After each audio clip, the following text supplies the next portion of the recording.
디즈니는 홍해가 갈라지는 장면을 무척 아름답고도 사실적으로 그려냈습니다.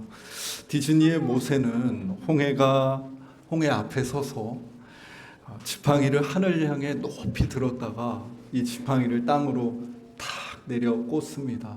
그리고 바로 그 지점으로부터 홍해 바다는 양쪽으로 갈라지기 시작합니다.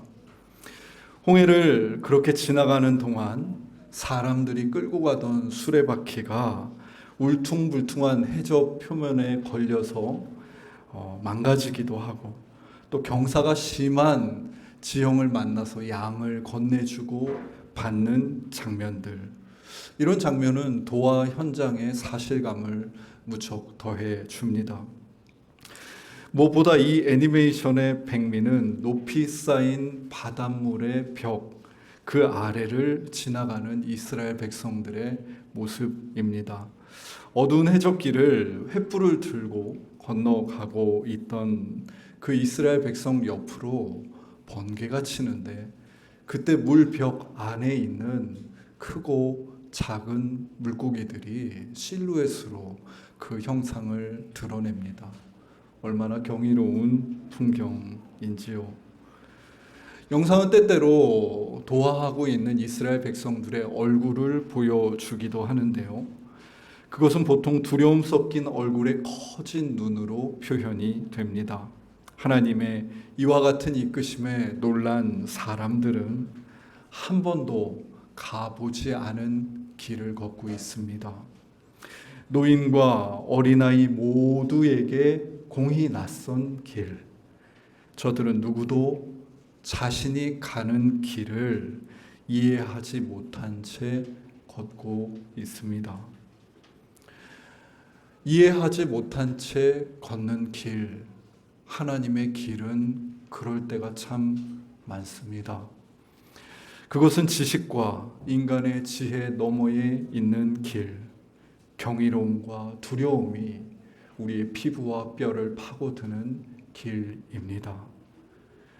오랜 묵상과 또 해저와 바다를 세심하게 살핀 이 디즈니의 홍해는 바로 이러한 경이로움이 이 홍해 도화 사건을 주도하고 감싸고 있었다고 이야기합니다. 한편 오늘 우리가 읽은 구약 본문은 더욱 사실적으로 이 사건의 전말을 말합니다. 우선 이스라엘 백성들은 두려움에 사로잡혀 삶의 모든 맥락을 잃어버린 처지입니다. 그들은 자신들을 추격해온 바로의 병거와 군대를 보고선 이렇게 말합니다. 출애굽기 14장 11절과 12절입니다. 그들이 또 모세에게 이르되 애굽에 매장지가 없어서 당신이 우리를 이끌어내어 이 광야에서 죽게 하느냐? 어찌하여 당신이 우리를 애굽에서 이끌어내어 우리에게 이같이 하느냐? 우리가 애굽에서 당신에게 이른 말이 이것이 아느냐? 이르기를 우리를 내버려 두라. 우리가 애굽 사람을 섬길 것이라 하지 아니하더냐? 애굽 사람을 섬기는 것이 광야에서 죽는 것보다 낫겠노라. 저들은 애굽 군대 앞에서 죽음을 직감합니다. 저들은 분명 그 직전까지 10번의 재앙으로 애굽이 무너지는 풍경을 보았지만 찾아온 눈앞의 위협은 그들의 지난 기억을 단숨에 무용하게 만듭니다. 우리를 왜 구해 주었느냐? 우리를 그냥 내버려 두라 외치는 저들의 목소리는 이스라엘 전체 백성을 올가매고 가라앉게 만들고 있었습니다. 차라리 애굽 사람의 통치가 나았다며 과거를 추켜 세우는 이러한 방식으로 현재를 난도질하는 저들은 지금 그들이 이성을 잃은 자중질환의 상태임을 너무 잘 보여줍니다. 바로 이러한 시기에 모세가 저 애니메이션처럼 홍해로 나아가 지팡이를 내리쳐서 물을 가르면 좋겠지만 모세는 그저 가만히 서서 하나님이 하실 일을 바라보라고 말하고 지팡이를 높이 들고 서 있을 뿐입니다. 오늘 본문 21절입니다. 모세가 바다 위로 손을 내밀매 여호와께서 큰 동풍이 밤새도록 바닷물을 물러가게 하시니 물이 갈라져 바다가 마른 땅이 된지라. 바닷물은 애니메이션에서처럼 바로 갈라졌던 것이 아니라 밤새도록 불어온 바람에 의해서 물러갑니다. 무서운 바람에 다들 웅크리고 서로를 붙들고 있는데 앞에서는 바다가 출렁이며 요동하고 뒤에서는 이집트 병거가 소란하게 외치고 있으니 이 가운데 있는 이스라엘 백성들의 외적인 내적인 마음은 지치고 피폐해질 수밖에 없었습니다. 홍해 사건은 단순하게 깔끔하게 일어나지가 않습니다. 밤새도록 희망은 보이지 않습니다. 저들이 바다 사이로 난 땅을 밟고 지날 때는 그럼 과연 이 경이롭구나, 하나님은 놀라우시구나 하는 마음으로 차올랐을까요? 바닷사람 베드로가 풍랑 이는 바다 위에서 예수님이 오라 라고 말씀하셨을 때 그는 잠시 물 위에 발을 내디뎠지만 금세 두려움에 사로잡혀 물에 빠지고 말았던 것을 기억하실 것입니다.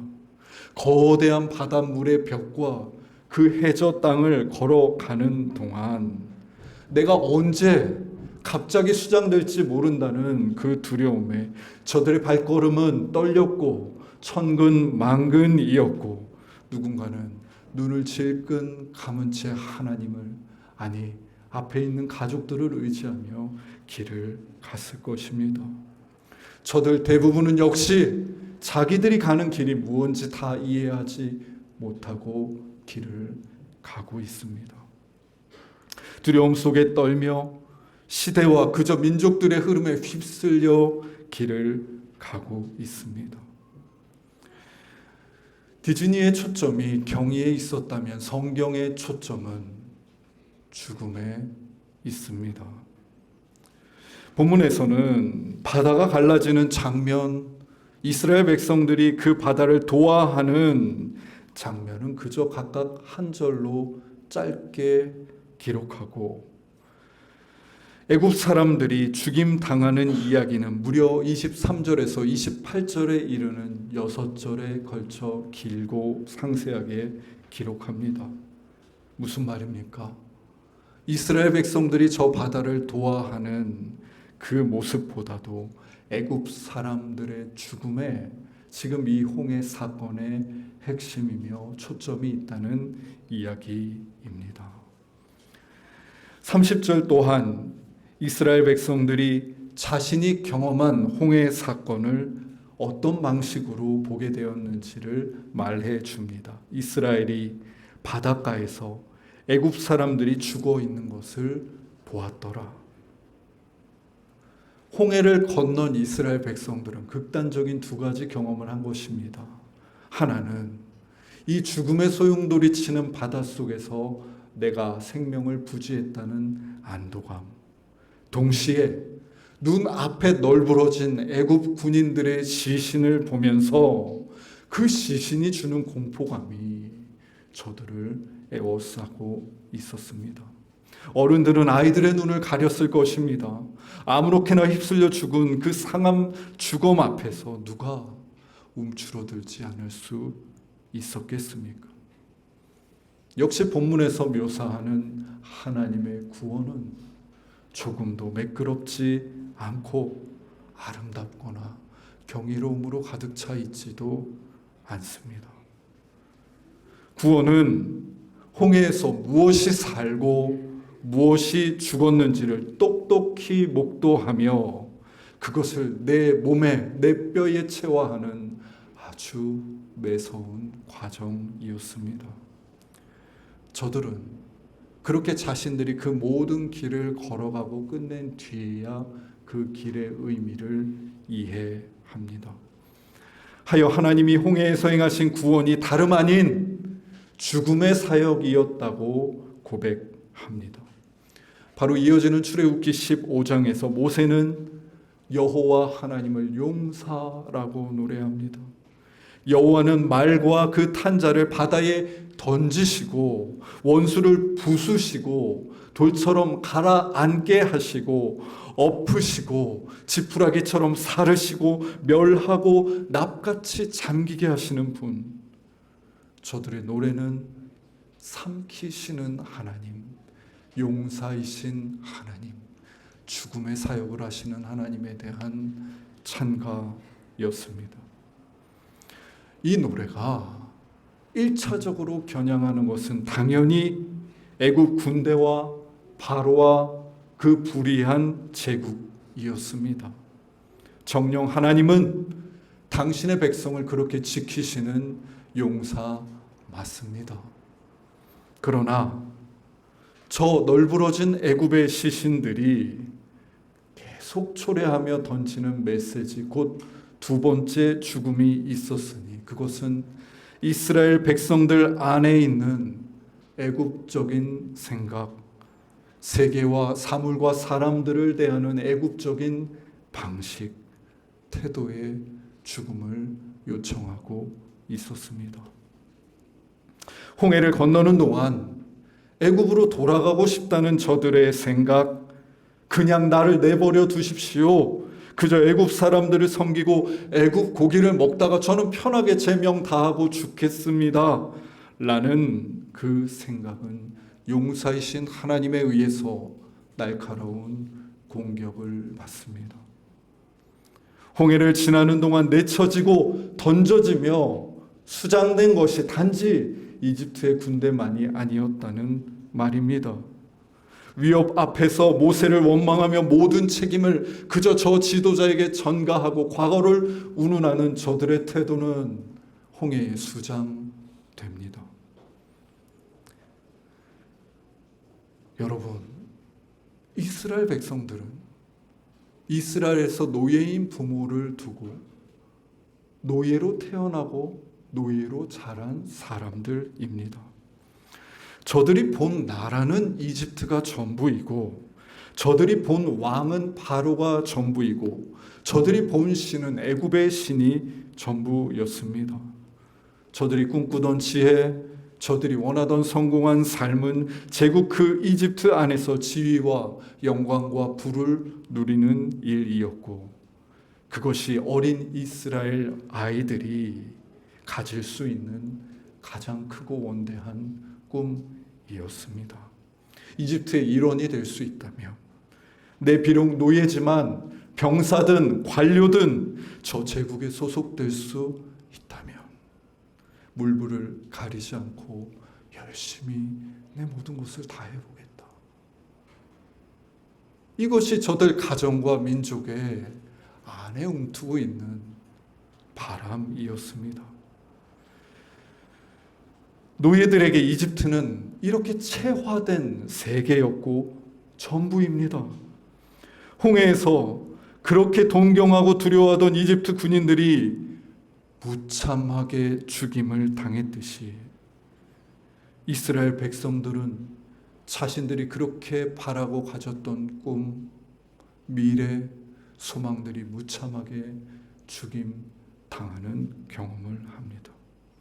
이것은 전부, 내 전부의 죽음과 다르지가 않습니다. 이것을 부인하면 나는 하나도 남아있지 않을 것 같은데 이스라엘은 지금 홍해를 지나며 자기 부인을 당하고 있는 것입니다. 자기 부인, 자기 죽음과 자기 구원이 한 길 위에 있다는 이 역설이 홍해의 본문 안에 담겨 있습니다. 우리 예수님은 나를 따르려거든 자기를 부인하고 자기 십자가를 지고 따르라고 말씀하십니다. 여러분, 십자가는 사형틀이고 그 사형틀을 지고 도착하는 곳은 두말할 것 없이 사형장입니다. 아니 어찌 이 죽음의 길로 예수님이 우리를 초대하신다는 말입니까? 바울도 한결같이 이야기합니다. 자신은 그리스도와 함께 십자가에 못 박혔다. 죽음이 바로 구원을 관통하는 핵심이라고 이야기합니다. 도대체 이 죽음은 무엇을 의미합니까? 우리 안에 무엇이 죽어야 하고 무엇이 부인되어야 하고 무엇이 날마다 십자가에 못 박혀야 한다는 말입니까? 본문의 맥락 안에서 우리가 마주해야 할 죽음은 애국적인 사고방식, 애국적인 삶의 방식, 애국적인 관계의 방식의 죽음을 뜻합니다. 홍해를 지나는 동안 이스라엘 백성들이 자신을 구성하는 이 애굽의 방식이 죽음 당하는 경험을 했고, 하여 그들은 홍해 도하 사건이 경이로움보다 두려움과 공포와 아픔일 수밖에 없었던 것입니다. 어두운 해저 저 가장 깊은 물 바닥을 지나며 어떤 부분은 죽임당했고 어떤 부분은 살아났습니다. 이렇게 죽음의 아픔과 생명의 경이가 뒤엉킨 채 저들은 새벽을 맞은 것입니다. 기후변화와 숲교회 워크숍을 하면서 여러분들에게 처음 보여드렸던 문장은 다음과 같은 사실입니다.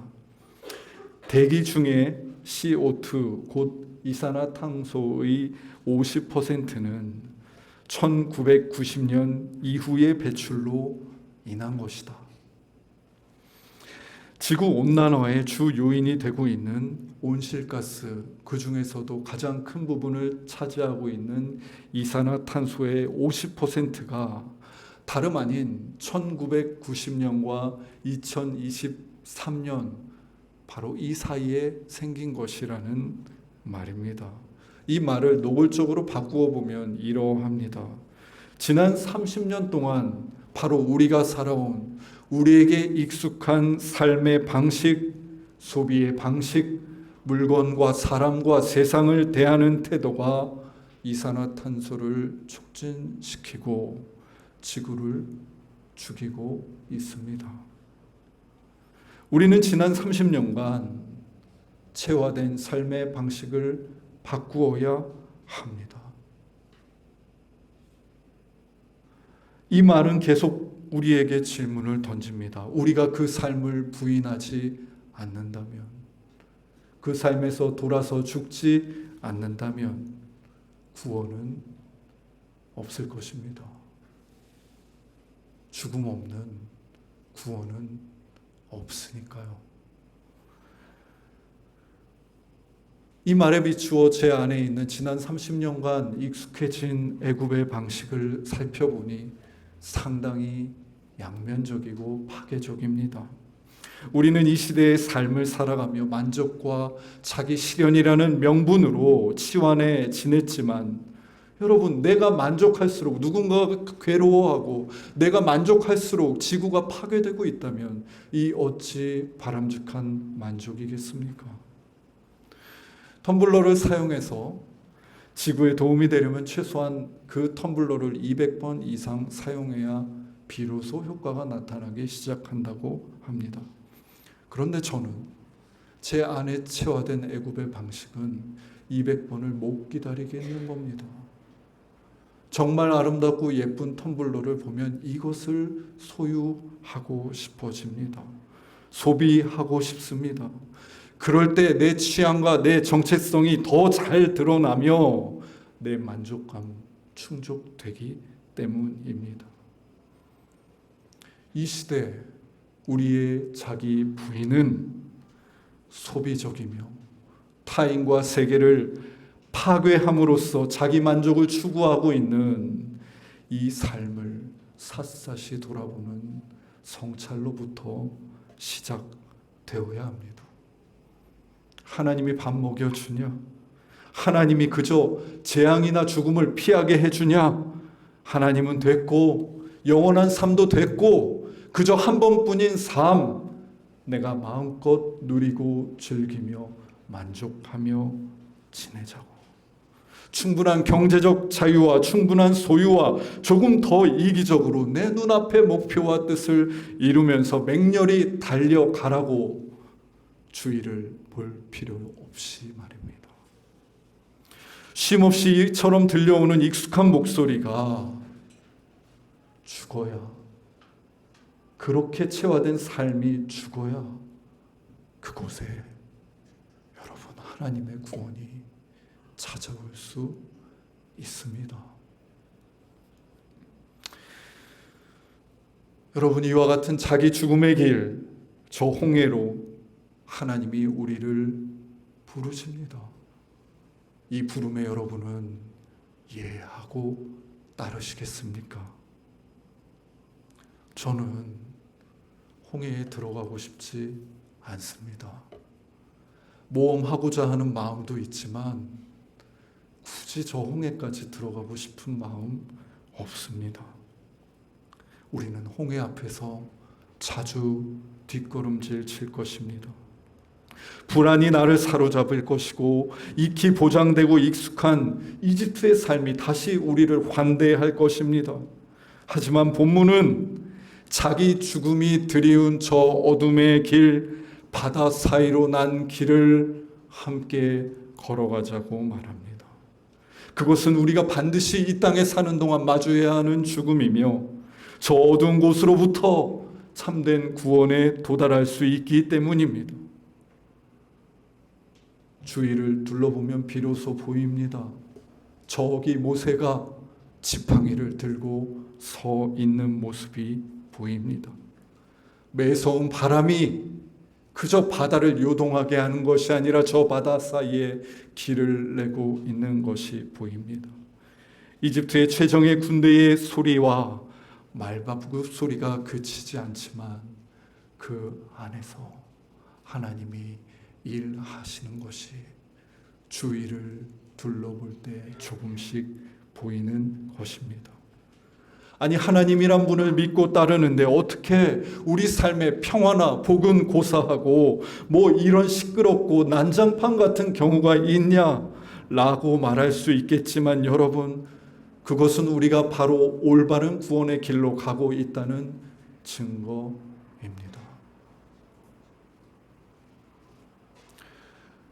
이 길 위에서 우리가 혼자였다면 결코 홍해로 접어들지 못했을지 모릅니다만 우리가 숲이 되어 함께라면 이야기는 달라질 수 있습니다. 바람과 애굽과 외침과 긴장이 가득한 가운데 우리가 함께 숲을 이루어 있다면 조금 더 의연히 용기 내어 저 홍해를 향해 한 걸음 내디딜 수 있지 않겠습니까? 죽음과 구원이 뒤엉켜 있는 홍해 앞에 오신 여러분들을 환영합니다. 이 길을 함께 끝까지 가보십시다. 기도하겠습니다. 하나님, 신앙생활하면서 참 좋고 따뜻한 시간도 많았습니다만 홍해 앞에 서야 하는 시간도 찾아올 것입니다. 바람과 바다와 이집트 군인들의 외침이 가득한 홍해, 나 자신의 죽음이 너무 뻔히 예상되는 두려움의 홍해 앞에 설 때 주님, 우리를 붙들어 주십시오. 우리가 서로를 밀어주고 끌어주며 이 죽음과 구원이 함께 있는 울퉁불퉁한 길을 함께 나아가는 공동체가 되게 해주십시오. 주님, 지난주에는 리비아 데르나에서 댐이 무너져 오늘까지 11,300명이 생명을 잃었다고 합니다. 아수라장 같은 지구의 현실 앞에 우리의 기도는 다시 한번 초라해지고 길은 보이지가 않습니다. 주님, 우리가 이 혼란 앞에서 과연 지팡이를 들고 기도하는 모세를 볼 수 있을까요? 막힌 곳에 길을 내시는 당신의 바람을 느낄 수 있을까요? 주님, 우리에게는 당신의 도우심과 구원이 간절합니다. 낭망한 이들, 자중질환에 빠진 이들, 오도 가도 못하는 이 땅에 구원의 길을 계속 열어주십시오. 예수님의 이름으로 기도드립니다. 아멘.